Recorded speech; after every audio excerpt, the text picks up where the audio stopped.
하나님은 능이시니 예배하는 자가 신령과 진정으로 예배할지니라 라고 말씀하였습니다. 오늘은 집에서 예배드리는 분들을 위해서 특별히 미리 영상으로 함께 준비하게 되었습니다. 집에서도 경건한 마음으로 하나님께 신령과 진정으로 예배하는 모든 성도님들이 되시기 바랍니다. 함께 먼저 기도하도록 하겠습니다. 하나님 아버지 감사합니다. 하나님께서 이 어려운 코로나 전국에도 우리가 하나님 잊지 않고 하나님의 이름을 기억함으로 하나님 앞에 이렇게 집에서라도 함께 예배드릴 수 있도록 인도하시니 감사합니다. 하나님께서 이 시간도 우리와 함께하여 주시고 우리가 정말 신령과 진정으로 하나님을 예배하며 예배 가운데 하나님이 주시는 놀라운 은혜 가운데 귀한 시간 될 수 있도록 주께서 축복하여 주시기를 원합니다. 이 모든 예배의 시종을 하나님께 의탁합니다. 예수님 이름으로 기도드렸습니다. 아멘. 오늘은 찬송가를 2장 부르도록 하겠습니다. 영상에 따라 함께 불러주시기 바랍니다. 찬송가는 21장과 191장입니다.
매일 기쁘게 술래얘길 행함은 주의 팔이 나를 안보하니요. 내가 주의 큰 복을 받는 참된 비결은 주의 영이 함께함이라. 성령이 계시네, 할렐루야 함께하시네. 좁은 길을 걸으며 밤낮 기뻐하는 것 주의 영이 함께함이라. 전에 죄에 빠져서 평안함이 없을 때 예수 십자가에 공로 힘입어 그 발 아래 엎드려 참된 평화 얻음은 주의 영이 함께함이라. 성령이 계시네, 할렐루야 함께하시네. 좁은 길을 걸으며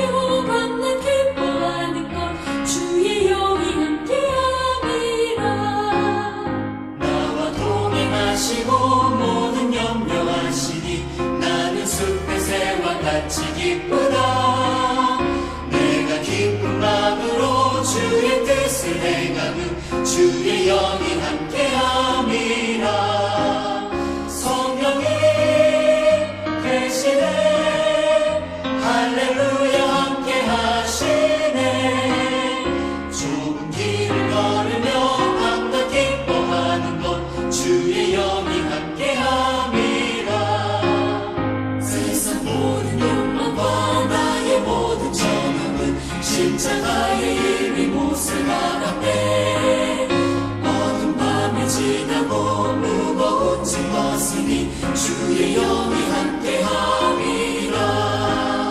성령이 계시네 할렐루야 함께하시네. 좁은 길을 걸으며 밤낮 기뻐하는 것 주의 영이 함께함이라.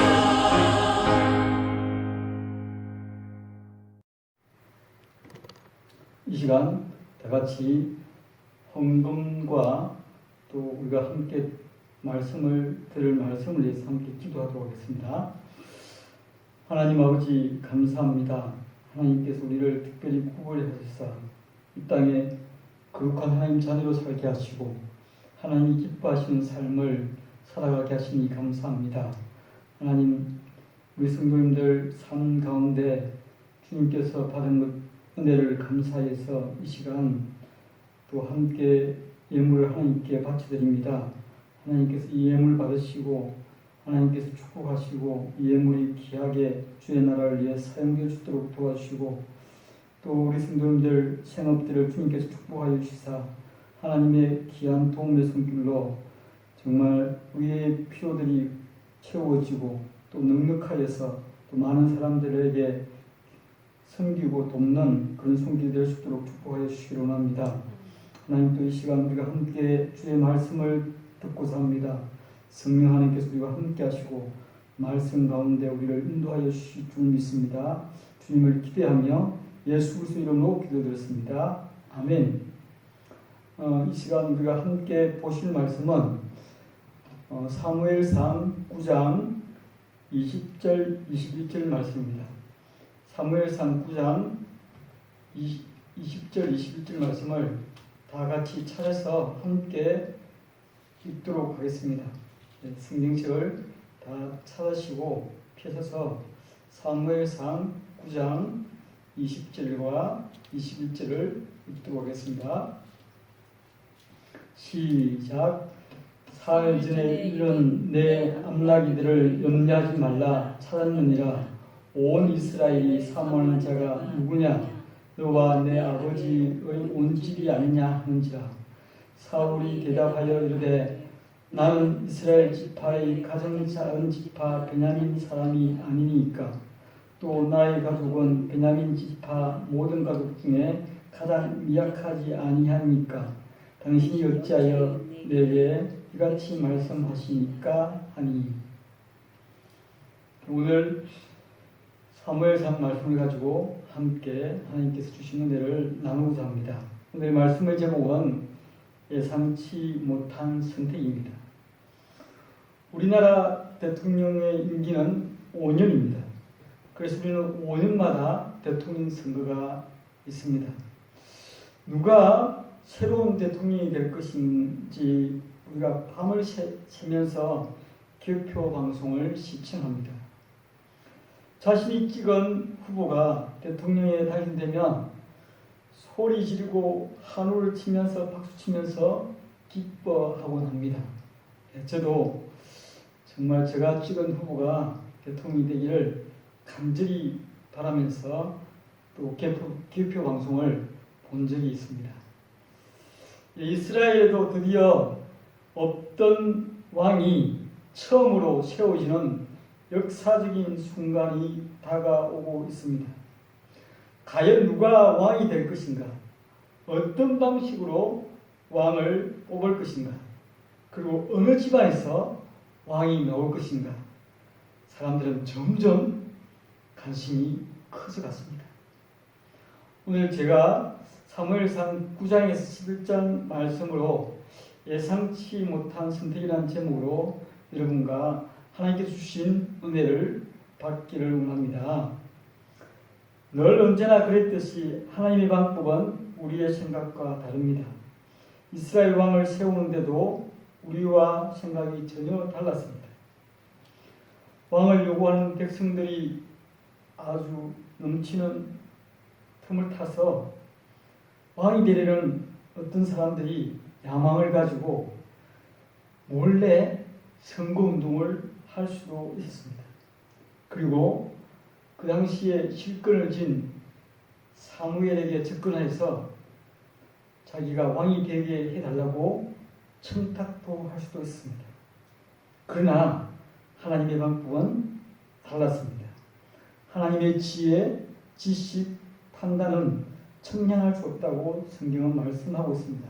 로마서 11장 33절 깊도다 하나님의 지혜와 풍성하며 그의 판단은 헤아리지 못할 것이며 그의 길은 찾지 못할 것이로다.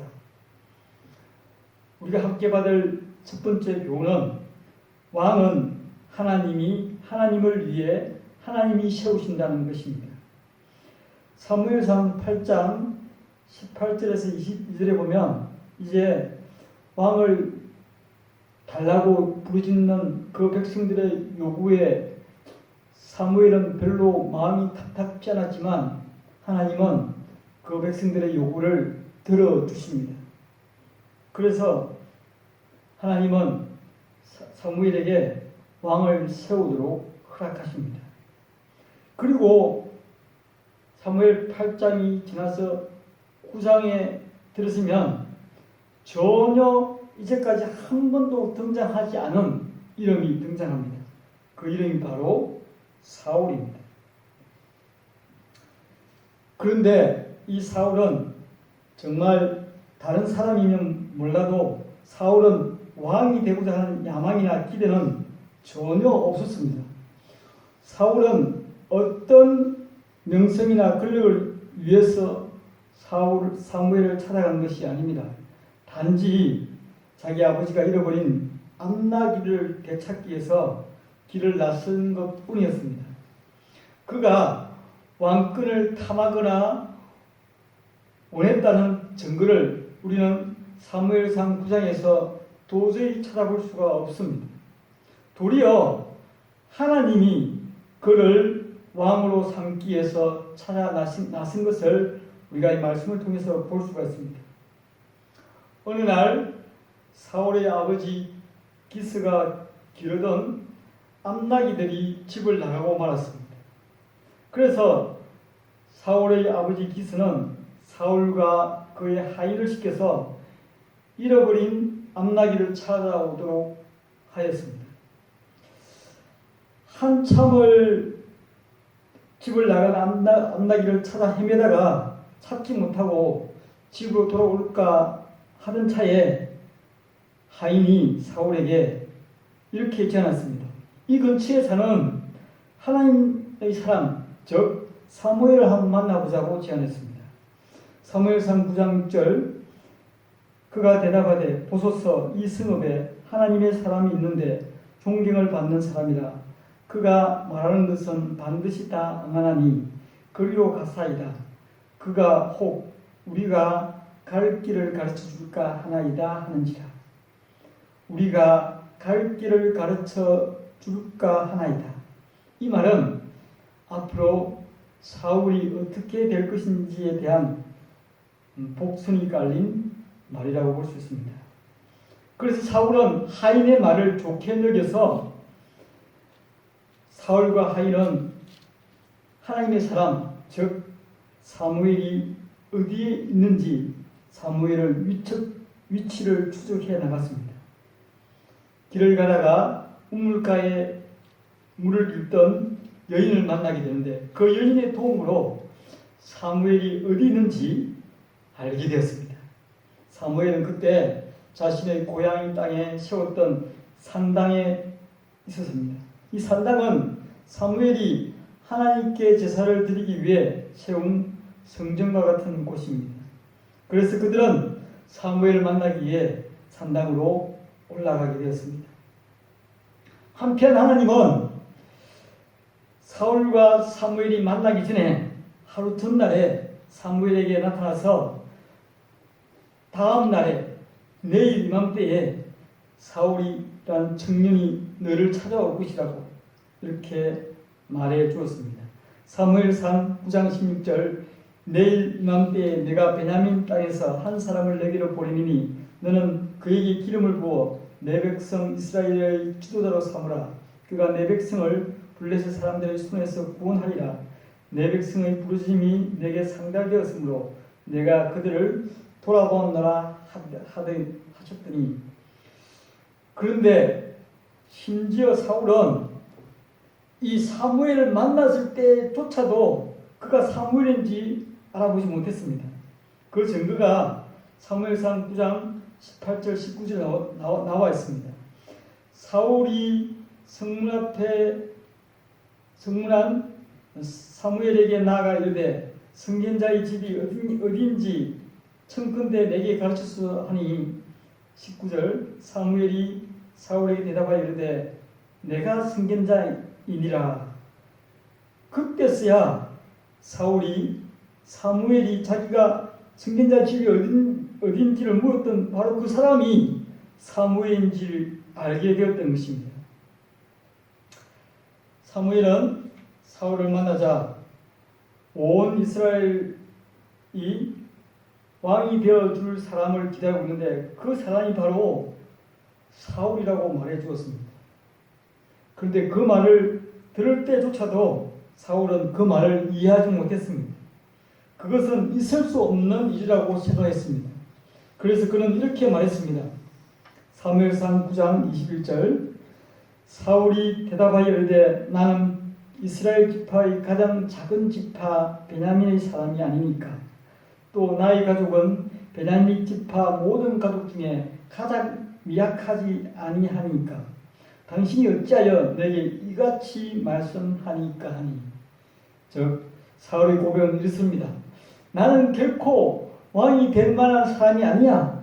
그리고 나는 왕이 될 생각이 눈꼽만치도 없어 라고 말하는 것과 같습니다. 사랑하는 형제자매 여러분, 하나님은 왕이 될 만한 자격을 갖춘 사람을 왕으로 세운 것이 아닙니다. 그리고 왕이 되고 싶은 야망을 가진 사람을 왕으로 세운 것도 아닙니다. 전혀 예상치 못한 사울이 왕이 된 것은 전적인 하나님의 은혜요, 하나님의 주권적인 선택이었던 것입니다. 우리도 하나님의 은혜로 하나님이 우리 한 사람 한 사람을 하나님의 자녀로 삼아 주신 것입니다. 하나님의 은혜로 이천성수 침례교회 집사가 되었고 또 이천성수 침례교회 주일학교 교사가 되었고 또 이천성수 침례교회를 섬기는 봉사자로 체험을 받았습니다. 기대하지도 않았고 자격도 없는 사람을 이천성수 침례교회 목사가 되게 하신 분도 또 사랑스러운 두 딸과 아내를 둔 한 가정의 가장이 되게 하신 분도 하나님이십니다. 여러분이 있는 그 자리도 여러분이 있는 직장에서의 자리도 마찬가지라고 저는 생각합니다. 우리를 세우신 분은 하나님이십니다. 우리가 자격이 있어서 우리가 될 만해서 된 것이 결코 아님을 믿습니다. 하나님이 사울왕을 세운 목적이 있습니다. 그 목적은 하나님의 백성인 이스라엘을 구원하고 돌아보도록 세우신 것입니다. 사무엘상 9장 16절 하반절에 보면 그에게 기름을 부어 내 백성 이스라엘의 지도자로 삼으라. 그가 내 백성을 블레셋 사람들의 손에서 구원하리라. 내 백성의 부르심이 내게 상달되었으므로 내가 그들을 돌아보느라 하셨더니 맞습니다.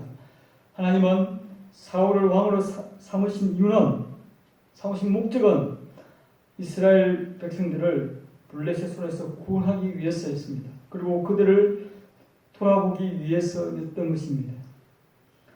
하나님이 우리를 교회의 성도로 세운 것, 그리고 한 집안의 가장으로 세운 것, 그리고 또 한 회사의 직장으로 세운 것은 하나님께서 하나님의 복음으로 이 땅을 새롭게 하고 구원하라고 세우신 것임을 믿습니다.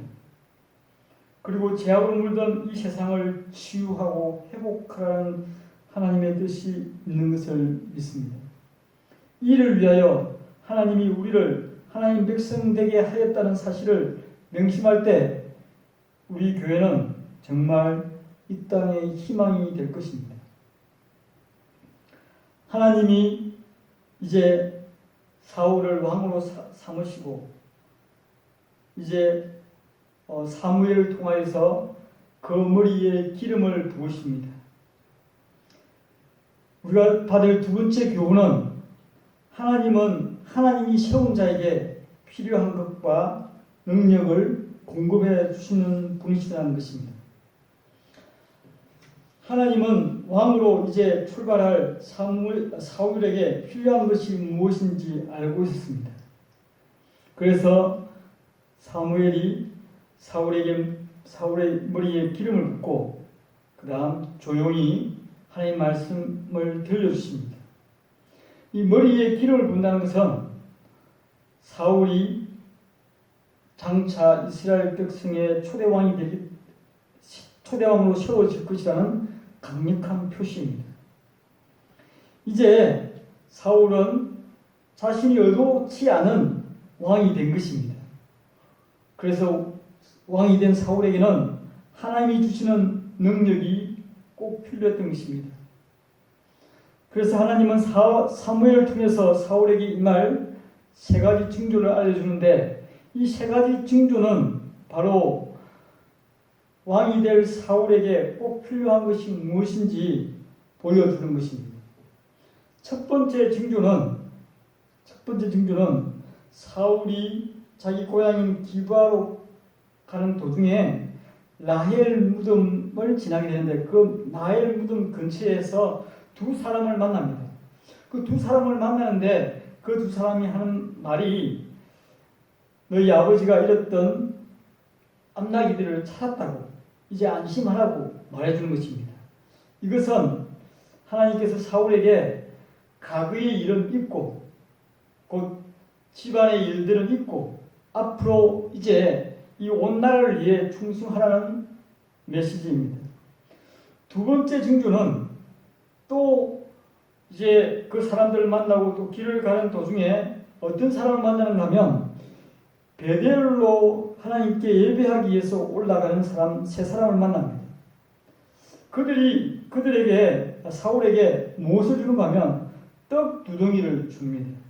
이것은 하나님이 앞으로 왕으로서의 역할들을 감당할 때 하나님이 사울의 필요를 공급해 주겠다는 약속의 징조입니다. 그리고 마지막 징조는 사울이 자기 고향인 기브아 성읍에 들어갔을 때의 장면입니다. 그때 들어갔을 때 어떤 일이 있었는가 하면 바로 비파와 속으로 찬양하며 노래하며 예언하던 선지자의 무리를 만나게 됩니다. 그때 아주 예기치 않은 희상한 일이 생기는데 바로 하나님의 영이 사울에게 강하게 임하는 것을 보게 됩니다. 강하게 임하여서 사울이 선지자의 무리처럼 예언하는 것을 볼 수가 있습니다. 사무엘상 10장 6절에 보면 내게는 여호와 영이 크게 임하리니 너도 그들과 함께 예언하고 변하여 새 사람이 되리라 라고 말씀하고 있는 것입니다. 사울이 등장하기 전 사무엘 시대와 같은 그 사사 시대에 활동했던 모든 사사들도 사실은 여호와 영이 그들에게 임했을 때 그들이 사사의 역할을 감당했습니다. 기드온도 마찬가지요, 입다도 마찬가지요, 삼손도 마찬가지입니다. 한결같이 여호와 영이 기드온에게 임하니, 여호와 영이 입다에게 임하니, 여호와 영이 그를 움직이기 시작하더라 라고 한결같이 여호와 영이 그들에게 임함으로 그들이 사사의 역할들을 감당했습니다. 이와 같이 왕이 된 사울에게 필요한 것은 다름 아닌 여호와의 영이었습니다. 성령이 그에게 부어졌어야 된 것입니다. 성령이 그에게 강하게 임재해야 그가 왕으로서 감당할 능력이 주어지는 것입니다. 사울이 이제 왕이 정식적으로 된 후에 첫 왕으로서의 임무가 있었는데 그것이 바로 암몬 사람 나하스가 야베스 지역 사람들을 치러 올라온 그 전투에서 그 야베스를 물리치는 것이 사울의 첫 과제였습니다. 그때 사울이 이 소식을 듣고 하나님의 영에 크게 감동하여 나가서 승리한 것을 볼 수가 있습니다. 사무엘상 11장 6절 사울이 이 말을 들을 때 하나님의 영에게 크게 감동되며 그의 노가 크게 일어나 라고 말씀하고 있습니다. 사울이 왕으로서 첫 임무가 이 암몬 족속 나하스를 물리치는 것인데 그 나하스를 물리치는 과정에서도 하나님의 영에 크게 감동되어서 그가 마땅히 왕으로서 할 일들을 성공적으로 해낸 것을 볼 수가 있습니다. 하나님은 사람을 세우시되 그냥 세운 그 사람을 그냥 두시지 않고 그 사람에게 필요한 그때를 분명하게 공급해 주신다고 약속하고 있습니다. 우리가 잘 알고 있는 말씀인 마태복음 6장 33절 그런즉 너희는 먼저 그의 나라와 그의 의를 구하라 그리하면 이 모든 것을 너희에게 더하시리라 라고 약속하지 않았습니까? 하나님 반드시 하나님 나라와 하나님의 의를 구하는 자에게는 이 모든 것을 그러니까 그 하나님께 세움받은 하나님께 쓰임받는 모든 사람에게 필요한 것들을 공급해 주시라고 우리에게 약속해 주었습니다. 우리는 그 약속을 믿고 나가시는 저와 여러분 되기를 원합니다. 그리고 하나님의 자녀들에게는 하나님이 성령을 주셔서 성령으로 일하게 하시는 분이십니다. 제자들을 한번 보십시오. 제자들은 성령을 받지 않았을 때는 뿔뿔이 다 흩어지고 말았죠.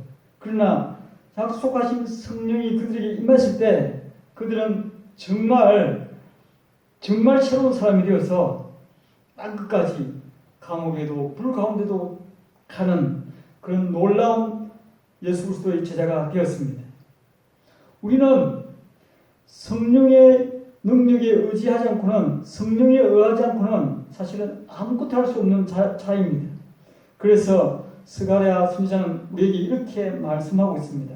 스가랴 4장 6절 그가 내게 대답하여 이르되 여호와께서 스룹바벨에게 하신 말씀이 이러하니 만군의 여호와께서 말씀하시되 이는 힘으로 되지 아니하며 능으로 되지 아니하며 오직 나의 영으로 되느니라.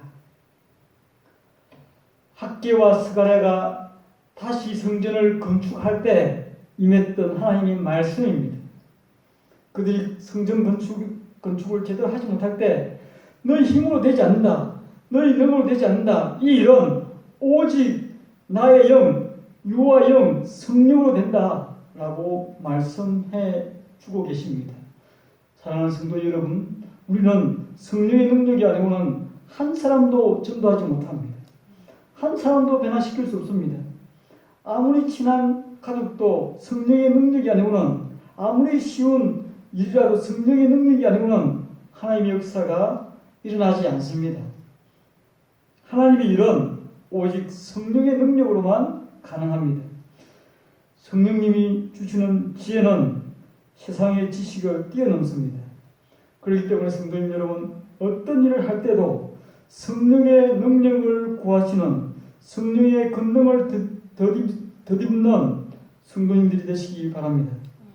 하나님은 우리에게 성령을 구하라고 성령을 구하면 주시겠다고 약속하고 있습니다. 누가복음 11장 11절에서 13절 말씀 너희 중에 아버지 된 자가 누가 아들이 생선을 달라 하는데 생선 대신 뱀을 주며 알을 달라 하는데 전갈을 주겠느냐. 너희가 악할지라도 좋은 것을 자식에게 줄 줄 알거든 하물며 너희 아버지께서 구하시는 자에게 성령을 주시지 아니하겠느냐 하시느니라. 하나님께서 우리에게 구하는 자에게 성령을 주시겠다고 약속했습니다. 우리 자신들을 한번 돌아보기를 원합니다. 우리 자신들이 정말 성령을 의지하는 사람인지, 성령을 구하는 사람인지, 내가 일할 때, 내가 봉사할 때, 내가 섬길 때, 내가 어떤 일을 결정할 때 정말 성령을 의지하는 사람인지, 아니면 내 자신을 의지하는 사람인지, 내 육체를, 내 능력을 의지하는 사람인지 한번 돌아보시기 바랍니다. 사랑하는 성도님 여러분, 성령을 구하십시오. 성령이 우리로 하여금 능력 있게 하시고, 성령이 사울로 하여금 왕의 자리를 감당케 만들었습니다. 사도행전 1장 8절, 오직 성령이 너희에게 마시면 너희가 권능을 받고 예루살렘과 온 유대와 사마리아와 땅 끝까지 이르러 내 증인이 되리라 하시니라. 우리가 예수 증인으로 사는 삶, 지상 사명을 감당하는 삶, 예수 제자 되는 삶, 이것은 모두 다 성령이 우리에게 임하실 때 가능한 일입니다. 하나님은 우리를 은혜로 하나님 자녀 되게 만들었습니다. 예수 증인 되게 만들었습니다. 우리는 그 은혜로 지금 서 있습니다. 그리고 우리가 성령의 충만함을 입어서 그 예수 증인의 삶을 능력 있게 살기를 원하시는 분도 하나님이십니다. 전혀 예상치 않았던 사울이 이스라엘 초대왕이 된 것처럼 우리도 전혀 예상치 않게 정말 우리가 뜻이 전혀 아니는데, 우리 정말 자격이 없는데 하나님의 자녀가 되었습니다. 하나님의 자녀로 이 땅에 서 있습니다. 체험을 받았습니다. 성도님 여러분, 이제 그 은혜에 힘입어서 주신 성령으로 이 세상 가운데 예수 증인되는 삶, 주님 닮아가는 삶 살아가시는 저와 여러분이 되기를 원합니다. 함께 기도하도록 하겠습니다. 아버지 하나님, 감사합니다. 정말 아무 자격 없는, 아무 쓸모없는 자를 감히 하나님 자녀 삼으시고 하나님 백성 삼아주시고 이 땅에 빛과 소금으로 세워주시니 감사합니다. 하나님, 세운 자에게 하나님께서 필요한 것들을 공급해 주시고 세운 자에게 성령으로 함께 하셔서 능력으로 이 직분을 감당케 하시니 감사합니다. 하나님, 하나님의 은혜 가운데 성령으로 충만하여서 주님의 뜻을 이 땅에 이루어드리고 하나님 나라를 이 땅에 세워드리는 그런 귀한 하나님 백성들이 되기를 원합니다. 성령 하나님께서 우리와 함께 해주시니 감사합니다. 예수님 이름으로 기도드렸습니다. 아멘. 마지막 찬송가를 찬송가 545장 함께 부르시고 제가 마무리 기도하고 오늘 예배를 마치도록 하겠습니다.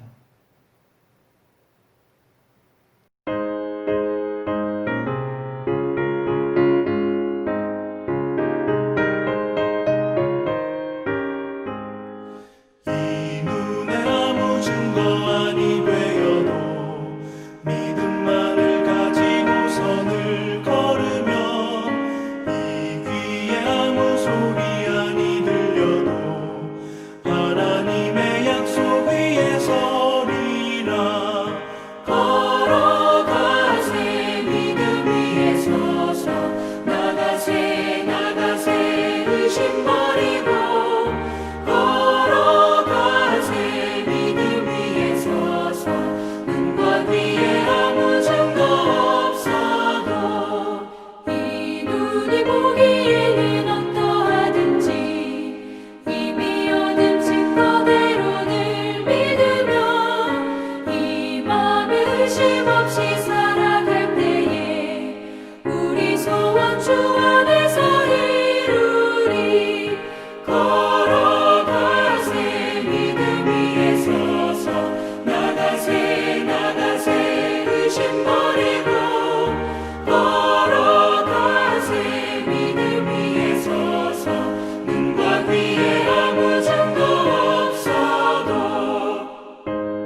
하나님 아버지, 오늘 정말 코로나 때문에 우리가 함께 한 자리에서 예배드리지 못했지만 주의 백성으로서 어디에 있든지 하나님을 예배한 자로 채워주시니 감사합니다. 하나님께서 우리 예배를 받아주신 줄 믿습니다. 정말 우리가 우리의 삶이 예배가 되어지고 우리의 현장에서 늘 하나님을 높이며 경배하는 그런 하나님의 백성이 될 수 있도록 좀 축복하여 주시기 원합니다. 지금도 군에서, 직장에서 여러 가지 모양으로 또 떨어져 있는 형제자매들을 주님께서 붙잡아 주시고 동일하게 그곳에서 하나님을 예배하는 귀한 형제자매들이 될 수 있도록 도와주시기 원합니다. 소원하옵기는 코로나로 인하여 많은 사람들이 고통받고 있는데 하나님 백성들이 이 세상에 모범이 되고 또 무엇보다도 이웃을 위해서 기도하며 또 나아가는 저희들이 될 수 있도록 주께서 축복하여 주시옵소서. 우리를 통하여서 주님의 나라 이루시고 영광 받으실 예수 그리스도 이름으로 기도드렸습니다. 아멘. 감사합니다.